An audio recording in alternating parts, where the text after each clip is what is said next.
세상에 그 음악 프로가 참 많습니다.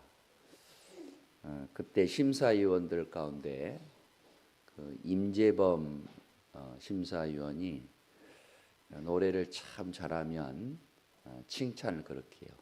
참 잘했어요. 한번 따라하겠습니다. 참 잘했어요. 참 잘했어요. 한 번 더. 참 은혜로웠어요. 참 은혜로웠어요. 준비한 만큼 은혜가 있는 것 같습니다. 오늘 이 찬양 이 가사가 한국교회 굉장한 많은 분들에게 은혜를 끼친 찬양입니다. 그래서 우리가 내 평생에 가장 잘한 것이 있다라면 예수님을 믿는 것, 그리고 그분을 섬기는 것. 후회 없는 인생을 우리가 살아야 되거든요. 우리가 나중에 이제 그날을 맞이합니다. 하나님의 나라에 입성하는 그날. 그때 우리가 서로에게 인사할 때 참 잘했습니다. 예수님 믿기 참 잘했어요. 우리만 그런 게 아니고 우리 주변의 사람들, 지옥에 가면 어떻게 하나? 저 사람 천국 안 가면 내가 어떻게 천국에 살 수 있겠는가? 그런 심정을 가지고 후회하지 않는 그런 삶을 사시고 여러분이 살아 있을 때, 기회가 있을 때 전도할 수 있기를 간절히 바랍니다. 감사합니다. 한번 따라해 볼까요? 우리가 시작하면 주님께서 일하신다. 여러분 뭘 시작하실래요? 내가 시작하면 주님이 일하신다는 거예요. 그러면 뭘 시작해야 되지? 여러분들이 하나님이 기뻐하는 일을 시작하면 돼요. 하나님이 무슨 일을 하면 좋아하실까? 무엇을 내가 시작하면 하나님이 기뻐하실까? 질문해 보고 여러분이 스스로가 답을 얻어서 그 일을 시작하게 하면 하나님이 여러분을 도와주시고 여러분을 통해서 열매를 맺게 하신다는 거죠. 그러니까 나쁜 것, 좋지 않는 것은 멈추고 하나님이 기뻐하는 것들을 시작하는 여러분 될 수 있기를 축복합니다. 예수님이 승천하시기 직전에 가장 중요한 말씀을 하셨어요. 하나님께로 올라가기 직전 제자들을 모아놓고 무슨 말씀을 했을까? 그 본문이 오늘 본문이에요. 여러분이 이 땅을 살면서 이제 마지막 숨을 거두기 직전에 여러분의 남편이 있고 아내가 있고 자식이 있다라면 무슨 말 하겠어? 가장 중요하고 귀한 말을 하지 않겠어요? 그래서 어떤 부모는 평생 기도했는데 다른 자식은 다 예수 믿고 섬기며 사는데 한 아들이 아직 돌아오지 않아. 그때 마지막 임종 직전에 그 자녀에게 그렇게 말을 해요. 내가 마지막 숨을 거두기 전에 너에게 말한다. 너 교회 다니면서 예수 믿었으면 좋겠다. 그리고 내가 가는 천국에서 만나자. 이 한마디, 그 엄마 아빠가 마지막 숨을 거두면서 한 그 한마디를 자식은 잊을 수가 없죠. 그리고 그 소원을 들어주는 자녀들을 보게 됩니다. 오늘 예수님이 승천하시기 직전에 무슨 말씀을 하셨지? 오늘 본문의 내용을 통해서 다시 한번 이 말씀을 살펴보고 하나님, 나도 믿음을 가지고 결단하고 믿음을 가지고 순종하기를 원합니다. 이런 결단이, 이런 각오가 여러분에게 오늘 이 시간에 임하기를 간절히 축원합니다. 자, 첫째, 부활하신 예수님을 보았지만 여전히 의심했던 자들이 있었다고 말합니다. 자, 오늘 말씀을 보겠습니다. 17절 보겠습니다. 17절.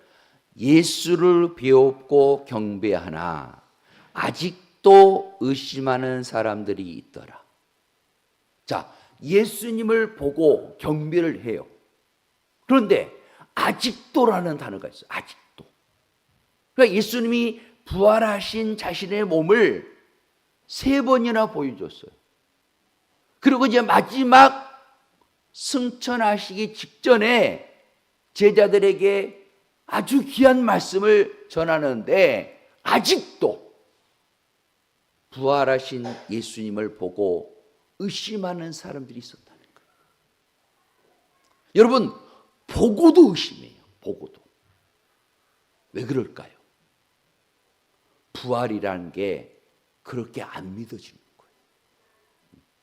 사람이 죽으면 끝이지. 어떻게 영원한 몸으로 부활하지? 부활의 첫 열매가 되어주신 예수님을 몇 번 보고도 여전히 의심하는 사람들이 있었다는 거죠. 진짜일까? 진짜 부활의 몸일까? 진짜 예수님일까? 이런 의심이 어떤 사람에게 있었다는 거예요. 여러분, 부활을 믿으시길 바라요. 내게 부활 신앙이 없으면 기도해도 불안해요. 말씀을 듣지만 현실이 두려워요. 하나님을 믿지만 미래가 막막해요. 그런데 내게 부활 신앙이 있다라면 여러분, 생명, 죽음도 두렵지 않아요. 왜? 내가 죽어도 영원한 몸으로 부활한다는 이 믿음이 있기 때문에 어느 곳에든지 어떤 상황에서든지 담대하게 살아갈 수 있다는 것입니다. 주님은 이런 제자들에게, 의심하는 제자들에게 왜 너희들 아직까지 의심하느냐고 책망하지 않고 오히려 그들에게 사명을 맡겨요. 너희들이 앞으로 해야 될 일이 바로 이거다면서 사명을 주셔요. 이것이 바로 은혜이고 복음입니다. 어느 집사님의 이야기입니다. 이분은 사업이 완전히 무너졌어요. 빚이 쌓이고 가족도 힘들어졌습니다. 기도는 했지만 솔직히 이런 마음이 들었어요. 하나님, 정말 계십니까? 하나님 정말 살아계셔요? 그런데 어느 날 교회에서 전도하라는 말씀을 듣고 마음속에 이런 생각이 들었어요. 나는 지금 믿음도 없는데 무슨 전도야? 믿음도 없는 내가 어떻게 전도할 수 있겠어? 그런데 그날 이상하게도 같이 일하던 직원에게 이런 말을 꺼냈습니다. 혹시 교회 다녀보신 적 있으세요? 이 한마디 있어요. 혹시 교회 다녀보신 적 있냐고. 그랬더니 사실 요즘 저 죽고 싶은 마음이 계속 든다고 그랬어요. 자기의 마음을 솔직하게 고백한 거죠. 죽고 싶은 마음이 요즘 날마다 든다. 그 순간 집사님은 깨달았습니다. 아, 내가 완벽해서 믿음이 너무 좋아서 하나님이 쓰신 것이 아니라 지금 이 상태 그대로 하나님 나를 쓰시는구나. 사랑하는 성도 여러분, 주님은 완벽한 사람을 찾는 것이 아니라 지금 순종하는 사람을 찾으셔요. 우리가 순종의 발걸음을 떼면 주님께서 일하기 시작한다는 것을 잊지 않기를 바랍니다. 그러므로 여러분도 예수님을 의심하지 말고 부활도 의심하지 말고 순종의 사람이 되어 사람을 살리는 일에 귀하게 쓰임받기를 주님의 이름으로 축원합니다. 두 번째, 예수님은 하늘과 땅의 모든 권세를 가지고 계십니다. 자, 18절 말씀 이렇게 쓰여져 있습니다. 하늘과 땅의 모든 권세를 내게 주셨으니. 누가 주셨죠? 하나님이 예수님에게 하늘과 땅의 모든 권세를 줬어요. 왜 줬을까요? 예수님이 순종했기 때문에. 십자가에서 죽는 이 순종을 예수님이 했기 때문에 하늘과 땅의 모든 권세를 예수님께 하나님이 주신 거예요. 자, 예수님이 하늘과 땅의 모든 권세가 내게 있다라고 왜 말씀하셨을까요?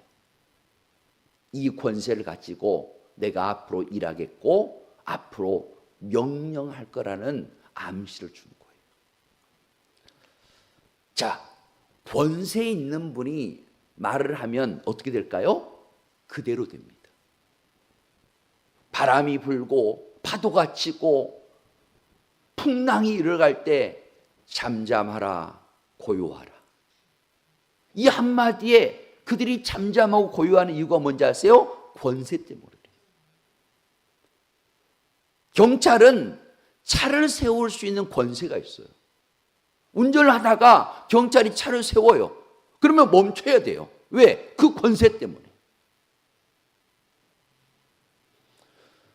성도들이 전도를 못하는 이유가 있는데 어떤 생각을 갖고 있냐면 전도하기 어렵다.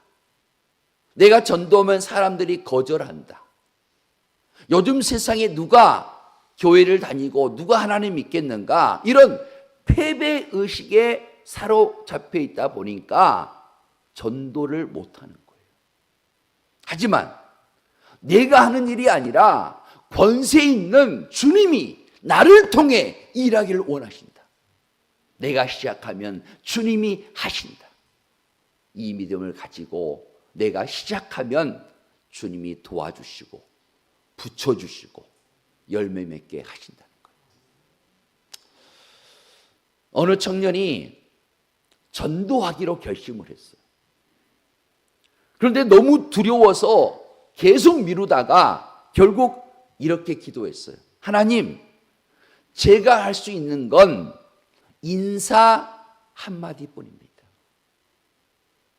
그런 직장에서 어느 사람에게 이렇게 말했습니다. 오늘 좋은 하루 되세요.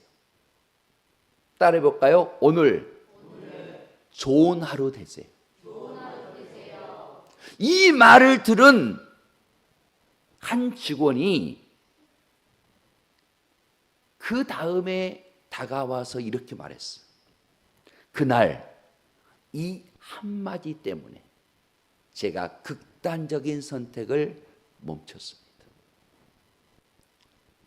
극단적인 선택을 하려고 마음먹고 있었는데 오늘 좋은 하루 되라는 거예요. 그래서 멈췄다는 거예요. 인사만 했을 뿐인데 그 인사로 사람을 살리는 일이 일어났어요. 하나님은 이처럼 작은 순종을 통해 일하신다는 것을 기억할 수 있기를 바랍니다. 어느 교회에 영구표유가 있어요. 우리 교회는 예수 생명으로 사람을 살리는 교회가 영구표유예요. 그런데 그 교회는 인사만 잘해도 먹고는 산다. 이게 그 목사님의 목회 철학이고 교회에다가 영구표유라고 적어놨어요. 여러분, 인사만 잘해도 먹고는 산다는 거예요. 요즘 아이들 인사 잘하는 애들도 있지만 잘 안 해요. 그런데 잘 안 하는 애들이 많다 보니까 인사 잘하면 얼마나 예쁜지 몰라. 막 뭘 주고 싶어. 여러분, 교회 와서 일주일에 한 번 만나잖아요. 서로 인사 좀 하세요. 때로는 목사인 제가 민망할 때가 있어요. 인사하려고 하면 눈을 안 마주쳐. 외면을 해요. 굉장히 민망하거든요. 여러분, 우리 일주일에 한 번 만났어요. 반갑지 않아요? 인사 잘하는 교회가 되었으면 좋겠어요. 아유, 목사님 안녕하세요. 아유, 권사님 한 주간 잘 지냈죠? 이 한마디 하면 얼마나 좋아. 우리 교회에서 제일 인사 잘하는 분이 반주자예요. 안녕하세요. 안녕하세요. 여러분, 기분 좋지 않아요? 그런데 본체만체. 사람을 봤는데도 본체만체하고 일부러 피해. 저 사람이 나한테 하면 안 되는데. 여러분, 인사만 잘해도 먹고는 산다잖아요. 예전에는 만나면 어르신들이 그렇게 인사했어요. 안녕히 주무셨어요. 왜냐하면 밤새 돌아가시는 분들이 있었거든요. 종종 있어요. 그러니까 안녕히 주무셨냐고. 여러분, 하나님은 우리에게 권세를 주셨어요. 권세. 예수님께 주신 권세, 예수님이 제자들에게 줬고 예수님이 우리들에게 줬어요. 그 권세를 우리가 뭐 해야 되냐? 사용할 줄 알아야 돼요. 예수의 이름의 권세 있잖아요. 예수님의 말씀의 권세가 있잖아요. 보혈의 능력의 권세가 있거든요. 이 무기를 우리에게 선물로 줬는데 그 권세를 사용하지 않으면 어리석은 거거든요. 여러분, 예수님의 권세 여러분 사용할 수 있기를 바랍니다. 그 권세를 가지고 사람을 살리고 복음을 전하는 성도들이 될 수 있기를 바라요. 예수님이 이 권세를 사용하셨어요. 그랬더니 말씀만 하면 그대로 되었어요. 그 권세를 마귀 사탄은 알았어요. 그래서 벌벌벌 떠는 거죠. 예수님만 가면 떠는 거예요. 왜? 저분은 권세가 있다. 이 사람에게서 나를 내쫓을 권세가 있다는 걸 알기 때문에 두려워서 떠는 거죠. 그래서 나가! 하면 나가야 돼요. 여러분에게도 그런 말의 권세, 복음의 권세, 예수 이름의 권세가 주어졌다는 걸 믿고 그 권세를 사용해서 사람을 살리는 여러분 될 수 있기를 축복합니다. 세 번째, 너희는 가서 모든 민족을 제자로 삼으라 했습니다. 19절을 보십시오. 그러므로 너희는 가서 모든 민족을 제자로 삼아 그랬습니다. 자, 여기서 중요한 단어가 뭐냐면 가서예요. 가서. 기다리지 말고 조건 따지지 말고 지금 있는 자리에서 시작하라는 말씀입니다. 우리가 어리석게도 이런 생각, 이런 말을 할 때가 있습니다. 준비되면 하겠습니다. 상황이 되면 하겠습니다. 믿음이 더 생기면 하겠습니다.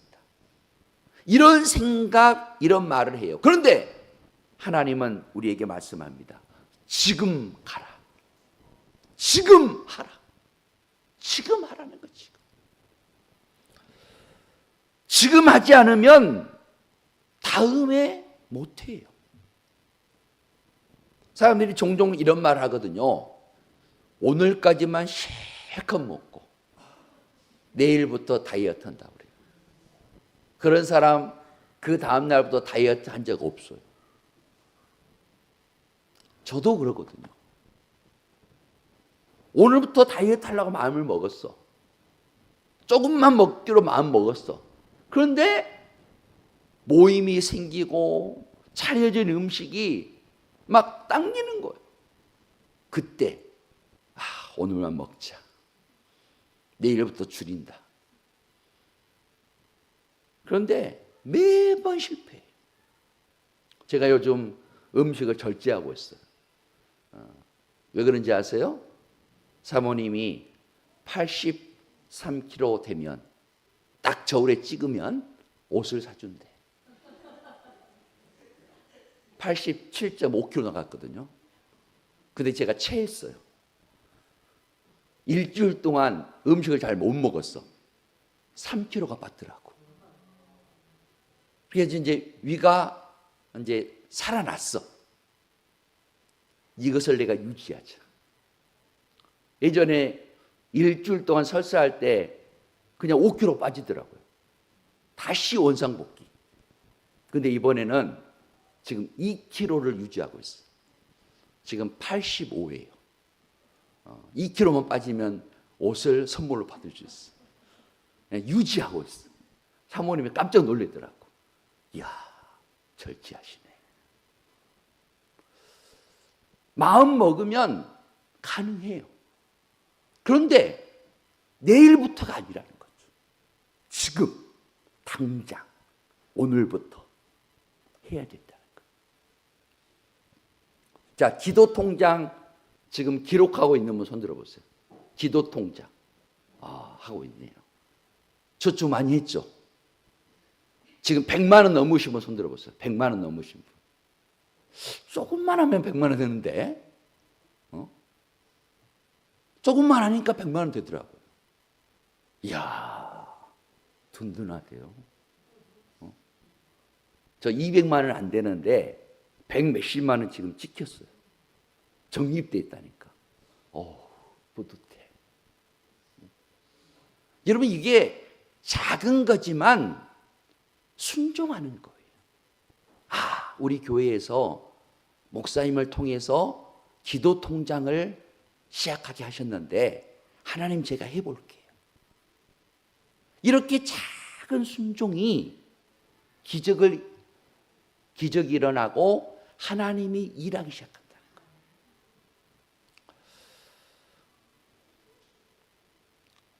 상황이 되면, 조건이 되면, 기회가 되면 하는 게 아니고, 하나님, 당장 할게.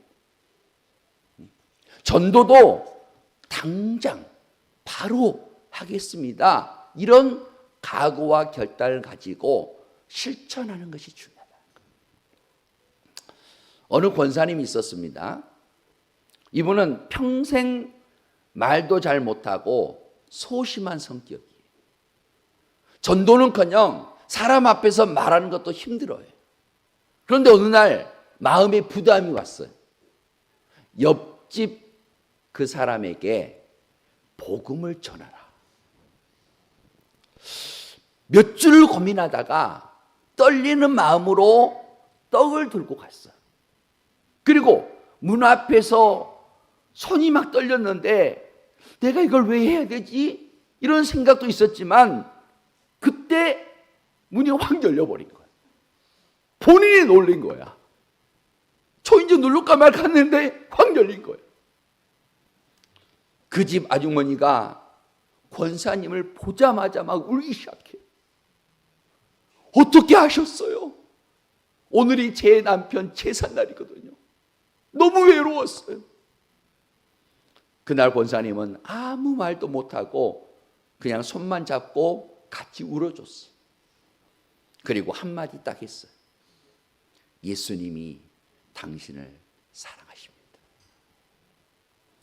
그 한마디로 그 가정이 교회에 나오기 시작했고 예수님을 믿게 되는 출발점이 된 거예요.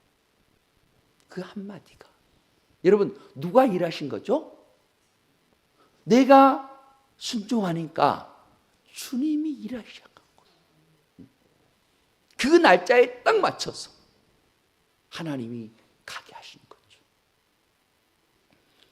사랑하는 성도 여러분, 우리는 가정에서, 일터에서, 일상에서, 교회에서 먼저 예수님의 제자가 되고 예수님의 삶을 살면서 그 다음에 사람들에게 예수님의 제자가 될 수 있도록 길을 열어주고 본이 되어주고, 그래서 제자를 삼는 그 일에 우리가 헌신하고 충성하기를 하나님이 원하신다는 거예요.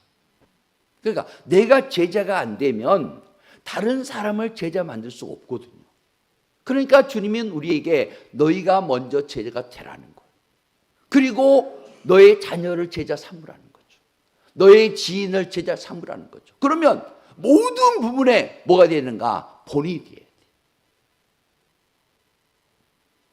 저와 여러분이 주님의 제자가 되길 바라고 본이 되어서 사람들에게 제자 삼는 이 일을 끝까지 할 수 있기를 축복합니다. 마지막 네 번째, 예수님의 마지막 부탁의 말씀을 우리는 기억하고 실천해야 돼요. 자, 20절 보겠습니다. 20절. 한번 읽어볼까요? 시작. 내가 너희에게 분부한 모든 것을 가르쳐 지키게 하라. 볼지어다 내가 세상 끝날까지 너희와 항상 함께 있으리라 하시니라. 아멘. 가르쳐 지키게 하라는 거예요. 여러분, 내가 행하지 않으면서 가르치는 것은 큰 영향력이 없어요. 그런데 내가 행하면서 가르치는 것은 굉장한 파워와 영향력을 줍니다. 그래서 너희가 가르쳐 뭐하라? 지키게 하라는 거예요. 그러면 내가 세상 끝날까지 너희와 항상 함께 하겠다는 거예요. 우리가 실패하는 이유가 뭐냐면 내가 해야 된다, 내가 잘해야 된다, 이런 부담을 가지고 있다 보니까 하기 싫고 실패할 때가 많아요. 그런데 주님이 이렇게 말씀합니다. 내가 함께 하겠다는 거예요. 어느 성도가 암 판정을 받았어요. 너무 두렵고 밤마다 울었어요. 그런데 어느 날 이런 기도를 했습니다. 하나님, 너무 무서워요. 혼자 못 가겠어요. 그때 마음에 이런 감동이 왔습니다. 너 혼자 가는 길이 아니다. 내가 같이 간다. 그 후로 상황은 바뀌지 않았지만 마음이 바뀌었어요. 두려움이 평안으로 바뀌었다는 거죠. 우리는 어떤 상황 속에서도 주님께서 나와 함께 하신다는 이 믿음이 있어야 합니다. 무엇을 하든지 어떤 상황 속에서든지 주님은 나와 함께 하셔. 그러면 든든하지 않아요? 두려움이 사라진다니까요. 염려, 걱정, 근심 사라져요. 주님이 함께 하시고 주님이 하실 것을 믿으면 걱정, 근심, 두려움, 불안 다 사라지는 거예요. 그냥 기다리는 거죠. 주님이 하실 때까지 인내를 가지고 기다리는 거예요. 평안한 마음을 가지고. 그러면 마침내 그날이 오게 된다는 거죠.